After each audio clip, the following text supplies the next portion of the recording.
তবে যেখানে স্বেচ্ছাসেবক সেখানে। আজকের এই বিশাল সমাবেশে সংগ্রামী সভাপতি জাতীয়তাবাদী স্বেচ্ছাসেবক দলের সংগ্রামী সভাপতি রাজপথের আপসহীন লড়াকু সৈনিক জনাব SM জিলানী উপস্থিত আছেন।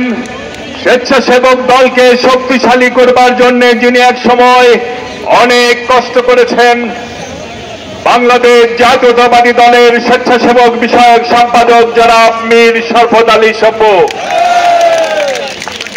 স্বেচ্ছাসেবক দলের জন্য সভাপতি হিসেবে যিনি অনেক কষ্ট করেছেন, স্বেচ্ছাসেবক দলের সাবেক সভাপতি জনাব মুস্তাফিজুর রহমান মুস্তাফিজ। উপস্থিত আছেন স্বেচ্ছাসেবক দলের বিপ্লবী সাধারণ সম্পাদক, আন্দোলন সংগ্রামের সাহসী সাবেক ছাত্রনেতা রাজীব আহসান, বিপ্লবী সিনিয়র সহসভাপতি রবিন, বিপ্লবী সাংগঠনিক সম্পাদক নাজমুল সহ স্বেচ্ছাসেবক দলের কেন্দ্রের নেতৃবৃন্দ, স্বেচ্ছাসেবক দল উত্তর এবং দক্ষিণের নেতৃবৃন্দ, সর্বস্তরের নেতাকর্মী ভাই এবং বোনেরা, আমাদের সাংবাদিক ভাই এবং বোনেরা অনেক কষ্ট করে তাদের প্রফেশনাল ডিউটি পালন করছেন। সংগ্রামী ভাইরা, সেই দৃশ্য যারা দেখেছেন সবাই কেঁদেছেন। কদিন আগে যে ন্যাক্কারজনক ঘটনা আমরা দেখেছি, আমি যেমন সেই ভিডিওটি একবারে দেখতে পারিনি, একটু দেখেছি চোখ সরিয়ে নিয়েছি, আবার একটু দেখেছি চোখ সরিয়ে নিয়েছি। 4 থেকে 5 বার এই নৃশংস বর্বর হত্যাকাণ্ড দেখেছি। আহারে, মানুষ এত নিষ্ঠুর হতে পারে? বর্বরতা মানুষকে কোথায় নিয়ে যায়? মানুষ ভুলে যায় সে মানুষ, সে পশু না। এই নিষ্ঠুর বর্বর হত্যাকাণ্ড যা সারা বাংলাদেশের মানুষ ছি ছি করেছে, আমরা ভেবেছিলাম এই হত্যাকাণ্ডের প্রতিবাদে দল মত নির্বিশেষে সবাই মিলে প্রতিবাদ মুখর হয়ে উঠবে। সন্ত্রাসীরা কোনো দলের না, খুনিরা কোনো দলের না।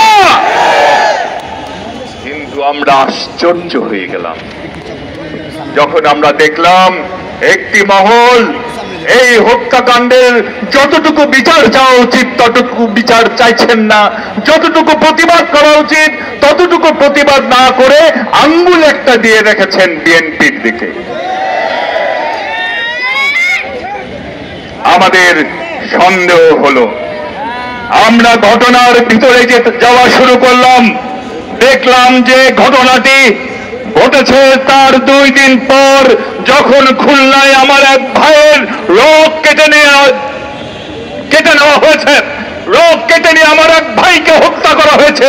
ঠিক সেই সময় ওই ঘটনাকে আড়াল করবার জন্য হঠাৎ করে এই ভিডিওটি সামনে আসলো। আমরা আরো ভিতরে গেলাম, কে ঘটনার শিকার আর ঘটনা ঘটালো কারা কারা।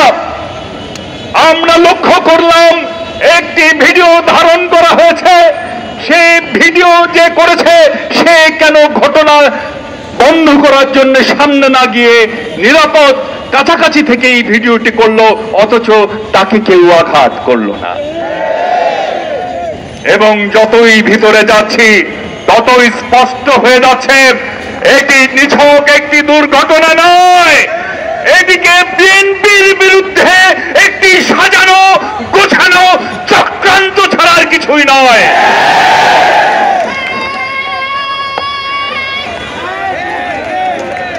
সংগ্রামী ভাইরা, শুনুন, আমরা ব্যবস্থা গ্রহণ করেছি। আমাদের নেতা বিএনপির ভারপ্রাপ্ত চেয়ারম্যান জননেতা জনাব তারেক রহমান সাহেব বলেছেন, শহীদের রক্তে স্নাত এই গণঅভ্যুত্থান আমাদের কোনো নেতা কর্মীর কোনো অপকর্মের জন্য যেন ম্লান না হয়। যখনই যে অভিযোগ এসেছে আমরা তার বিরুদ্ধে ব্যবস্থা গ্রহণ করেছি। ভাইয়ের আমার, আমাদের মধ্যে এমন অনেক কর্মী আছে 15-16 থেকে 17 বছরের শুরুতে যাদের ছোটখাটো ব্যবসা প্রতিষ্ঠান থেকে তাদের উৎখাত করা হয়েছিল, তারা নিজ এলাকায় থাকতে না পারে এই ঢাকা শহরে রিক্সা চালিয়েছে, সিএনজি চালিয়েছে, পাঠাও চালিয়েছে। বিগত 15-16টি বছর আপনারা যখন রিক্সায় চলেছেন, যখন পাঠাওতে চলেছেন, যারা চালিয়েছেন তাদের মধ্যে কেউ কেউ অন্য কোনো নয়, আমাদেরই সহকর্মী ছিল, আমাদেরই ভাই ছিল।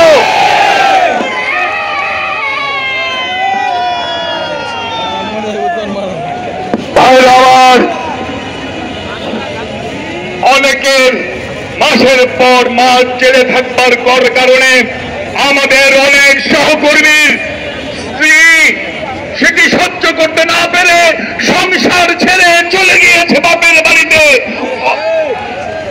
আমাদের অনেক সহযোদ্ধার সোনার সংসার তছনছ হয়ে গেছে আন্দোলন সংগ্রামে।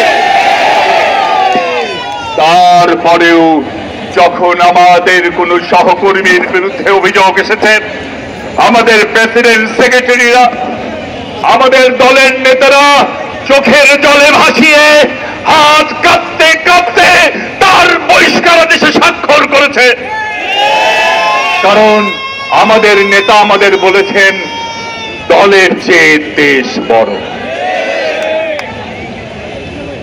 এখন তো দেখছি শহীদের রক্তের প্রতি তারেক রহমানের কমিটমেন্ট, শহীদের রক্তের প্রতি আমাদের কমিটমেন্ট অনেকে দুর্বলতা হিসাবে দেখছেন, ভাবছেন আরো কিছু কালার করে দেওয়া যায় কিনা দেখি। কারণ